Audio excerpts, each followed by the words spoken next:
Saudi আরবে ওমরা শেষে ফেরার পথে একই পরিবারের 4 জন সহ 5 বাংলাদেশি নিহত হয়েছেন।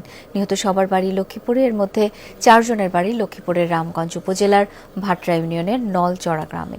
জানা গেছে, দুর্ঘটনায় সৌদি প্রবাসী মিজানুর রহমান, তার স্ত্রী ফারজানা আক্তার সুমি ও 2 মেয়ে ঘটনাস্থলে নিহত হন। তাদের আরেক মেয়ে 11 বছর বয়সী ফাইজা আক্তার গুরুতর আহত হয়ে জেদ্দার একটি হাসপাতালে চিকিৎসাধীন রয়েছেন। দুর্ঘটনায় গাড়ির চালকও প্রাণ হারান। একই সাথে 4 স্বজনকে হারিয়ে নিহত মিজানের পরিবারে চলছে শোকের মাতম।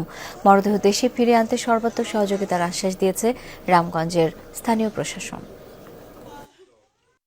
সৌদি টাইম 11টা এবং বাংলাদেশ টাইম রাত্রে 2টায় গাড়ি অ্যাক্সিডেন্ট করে মিজানের ফ্যামিলি সহ মিজানের 3 মেয়ে সহ মারা গেছে, আমরা এতটুকু জানি। কালকে রাত্রে রেস্টুরেন্টে খাইছে, খাওয়া দাওয়া করে এরা রওনা হয়ে মাঝপথে আসিয়ে গাড়ি অ্যাক্সিডেন্ট করছে। আমার বাগিনাটা সৌদি আরবে মৃত্যুবরণ করিয়েছে। এখন আমরা উদ্বোধন কর্তৃপক্ষের কাছে সবিনয় অনুরোধ করিতেছি, আমাদের লাশটা যেন আমাদের মাঝে অতি দ্রুত একটু পৌঁছিয়ে দেয়।